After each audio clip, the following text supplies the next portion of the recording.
قال رسول الله صلى الله عليه وسلم طلب العلم فريضة على كل مسلم أو كما قال عليه الصلاة والسلام. حضرات علماء جامعہ ام کلثوم للبنات کے روح رواں بانی و محترم مولانا محمد رحمت اللہ صاحب شاہی، مہمانان گرامی، عزیز طالبات، خواتین و حضرات، السلام علیکم ورحمۃ اللہ وبرکاتہ. یہ جو موقع ہے، پروگرام تو شادی محل میں ہو رہا، کسی ولیمے کی دعوت کا پروگرام نہیں ہے اور سماجی تقریب نہیں ہے. جامعہ ام کلثوم للبنات کا سالانہ جلسہ ہے. ناظم اجلاس بے باک صحافی حافظ قرآن ابراہیم نفیس صاحب اپنے نظامتی کلمات میں، تعارفی گفتگو میں، تمہیدی بات میں جو فرما رہے تھے، اس حوالے سے دو تین باتیں عرض کر کے اپنی جگہ لیتا ہوں. ویسے دن بھی مصروف ہے، وقت بھی مصروف ہے، لیکن مستورات کا جلسہ ایسے ہی موقع پر، ایسے وقت پر ہونا چاہیے تاکہ ان کو آنے جانے میں. یہ الگ بات ہے شادی والوں کی دعوت سے فارغ ہو کر واپس ہونے تک رات کے 2 بج جاتے ہیں.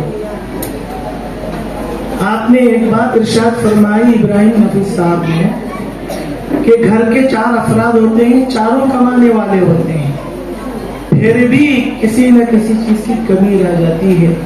لیکن یہ مدارس ہیں، چاہے مدارس نسوان ہو، چاہے دارالعلوم ہو، چاہے جامعات ہو، چاہے کلیات ہو، اس کا نظام قدرت کی جانب سے چلایا جاتا ہے. ابھی ابراہیم نفیس صاحب، میں سوچ رہا تھا کہ آخری صف میں بیٹھوں اور رحمت اللہ صاحب کی خواہش پر ہماری حاضری بھی درج ہو جائے اور دعا میں شامل ہو کر نکلیں، لیکن پہلے تو 5 منٹ کا ذکر ہوا، نام آتے آتے 2 منٹ کا. تو بہرحال سورہ اخلاص بھی ہمیں پڑھنے آتا، سورہ کوثر بھی ہم پڑھتے، سورہ بقرہ بھی. ابھی جو ابراہیم نفیس صاحب فرما رہے تھے، علماء کے تعارف کے ساتھ، جو مدرسے کے بڑے خیر خواہ، ملت کے ہمدرد محبوب بیگ صاحب نوجوان بزرگ کہہ رہے ہیں، تو مجھے ایک لطیفہ یاد آیا. کسی نے کسی سے پوچھا، بھائی تمہیں کون سا تمہیں ایک لطیفہ سنا؟ تم لوگ بولے لطیفہ، ایک بوڑھی تھی چھوٹی عمر میں مر گئی. آپ جو بتا رہے تھے محبوب بیگ صاحب کے حوالے سے، نوجوان بزرگ آپ سمجھ سکتے ہیں ان کی ہمت جوان ہے، علماء کا ساتھ دینے والے ہیں. ایسے کتنے محبوب ہوں گے ہمارے علم میں نہیں ہیں.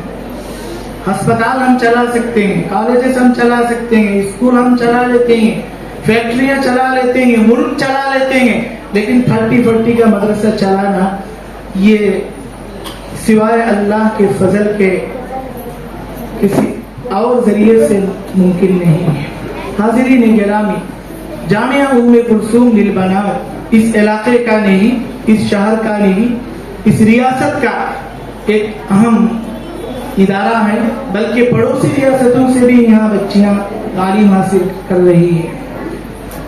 بہت خوبصورت یہ پروگرام ہے. ابھی شاید چند لمحوں میں حضرت تشریف لائیں گے. حضرت کی تشریف آوری پر جہاں حضرت کی تشریف آوری ہوگی وہاں ہماری بات پوری ہوگی.